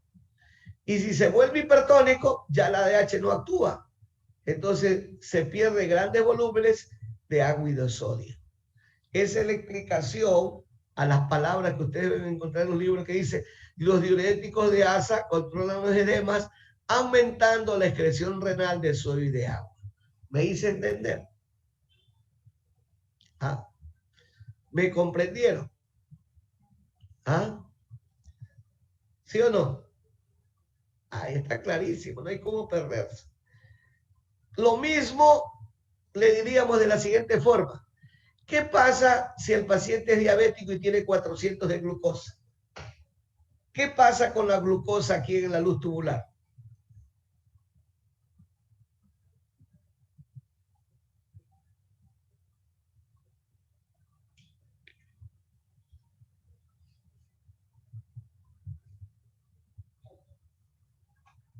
Recuerde que respecto a la glucosa y al bicarbonato, ¿qué hay aquí en la membrana luminal del túbulo proximal? Los receptores de glucosa. Pero tienen un límite la reabsorción de glucosa que se llama tasa máxima de reabsorción de glucosa. ¿Cuánto es? ¿Cuánto 180. es? ¿Cuánto? 180. A 200. Entonces el paciente tiene 400. Entonces, ¿qué va a quedar? ¿Qué va a pasar con la glucosa? Se va a quedar en la luz tubular, entonces va a ¿Y aumentar ahora qué va a pasar? Si ya no aumenta la tiene molaridad. receptores, si ya no tiene receptores de glucosa, ¿qué pasa con la glucosa? Viene por aquí. Se pierde por orina. No, espérese un ratito. Viene por aquí. Y al venir por aquí la glucosa, no, pues ya no se reabsorbe, pero el líquido ya no se vuelve. Ya el líquido ya no se vuelve. Hipotónico. Hipotónicos. Sino hipertónico, ¿sí ve? Y consecuentemente va a actuar la ADH. No va a actuar la ADH. ¿Y el paciente qué va a tener? Ahí ¿Qué va a glucosuria. tener? No, ¿qué va a tener? Yo no digo que no tiene glucosuria, pero ¿qué va a tener? Respecto al agua, ¿qué va a tener? O a la orina, ¿qué va a tener? Una orina hipertónica. ¿Qué? Poliuria osmótica. Eso es lo que se llama, esos pacientes diabéticos de descontrol tienen una diuresis osmótica. ¿Sí ves? Diuresis osmótica, ¿sí ves? Si un paciente tiene trauma cráneoencefálico y le dan manitol, el manitol va a ser eliminado por la vía renal. Y la presencia de manitol aquí, ¿qué va a ocasionar también? Que se altere la tonicidad del líquido que abandone el asa de Henle. Se vuelve hipertónico y por lo tanto tampoco va a hacer que la ADH actúe. Porque la ADH actúa, porque la ADH actúa es con un líquido que le entrega el asa de Henle y el túbulo distal hipotónico. ¿Sí ves? Si no, no. Por eso es que Burton Ross, mira lo que pone aquí. Túbulo colector cortical en presencia de H.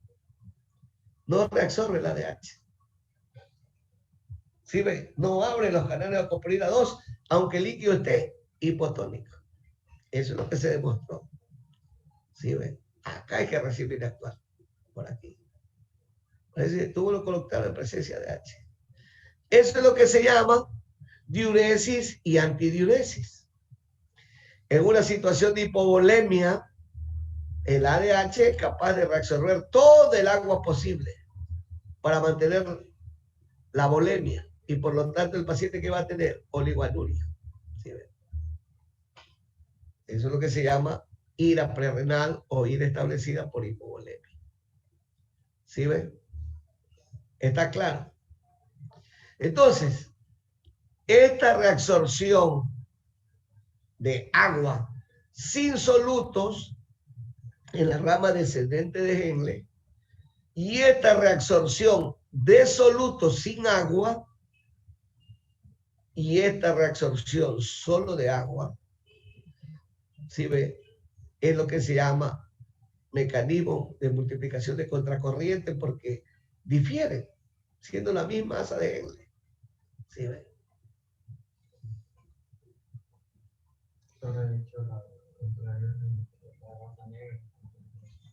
No, eso no hay nada de raza negra.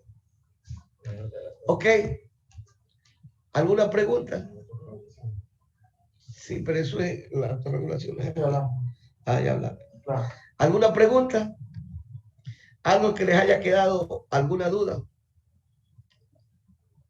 Consecuentemente, el mecanismo o multiplicación de contracorriente se da entre el asa de Henle y el túbulo colector con el objetivo de mantener siempre una orina concentrada. En este caso, una molaridad unidad de 1200 miliosmoles por kilo de agua.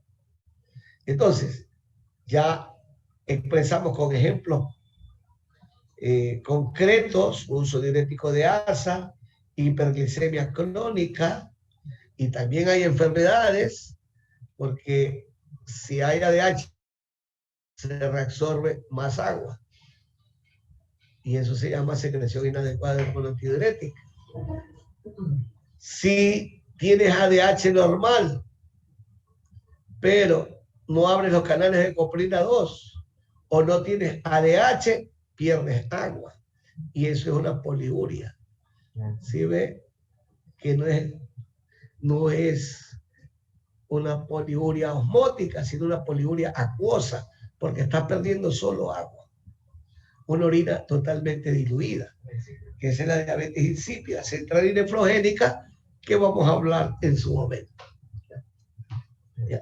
Tú tienes que dar a hacer algo. No, ya, espérate. Entonces, finalmente esto. ¿Qué se requiere para mantener las actividades celulares? ¿Qué se requiere? Se requiere de dos elementos. ¿Cuáles son esos dos elementos fundamentales para mantener la actividad celular? El oxígeno y ATP. Y la energía, así es. El oxígeno y la energía. Son dos elementos vitales. La naturaleza, la Tierra, el universo, nos provee el oxígeno. ¿Sí ven? Y la energía nos provee los alimentos, ¿verdad? Entonces, eso es vital para la vida. Muy bien, entonces tenemos nosotros, pues, la sangre y particularmente en la sangre arterial, una presión de oxígeno 100%, 99, 98. Y en la medida en que se van adentrando o interiorizando en nuestro organismo, ¿verdad? Esa presión de oxígeno va a ir disminuyendo. ¿Sí? Va a ir disminuyendo. No es lo mismo la presión de oxígeno en la aorta que la presión de oxígeno, por ejemplo, aquí en el tejido renal y en la médula renal en particular, porque recuerde que va de afuera hacia adentro. ¿Sí ve? De afuera hacia adentro. ¿Sí ve? Entonces, arteria renal, se adentra la arteria renal, ¿sí ve? Y la médula es lo que está más adentrado a la línea media de nuestro cuerpo.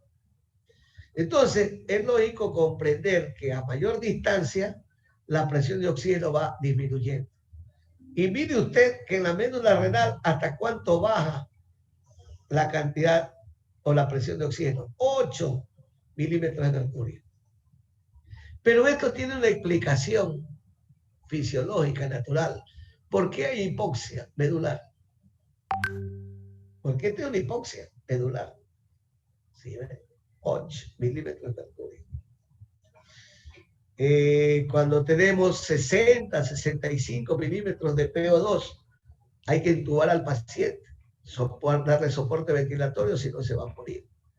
Pero nótese usted hasta cuánto el organismo, y en este caso las células tubulares medulares, que son las células del asa de Henle, irrigadas por los capilares peritubulares y los vasos venosos, es capaz de llegar a 8 milímetros de mercurio, toda esta área.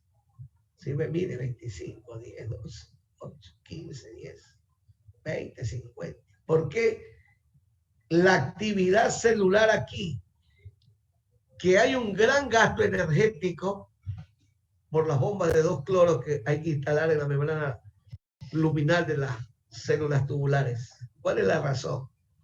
Bueno, es una razón, la hipoxia. Entender por qué esta zona es hipóxica. Ya le estoy diciendo la razón, pero hay otra razón poderosa. Y ahí yo utilizo esto para decirles la siguiente diferencia que la van a decir. ¿Por qué los pacientes con insuficiencia renal crónica definitiva en la sierra tienen una mejor hemoglobina y un mejor hematócrito que los pacientes con insuficiencia renal crónica de la costa, que tienen menos hemoglobina y menos hematócrito?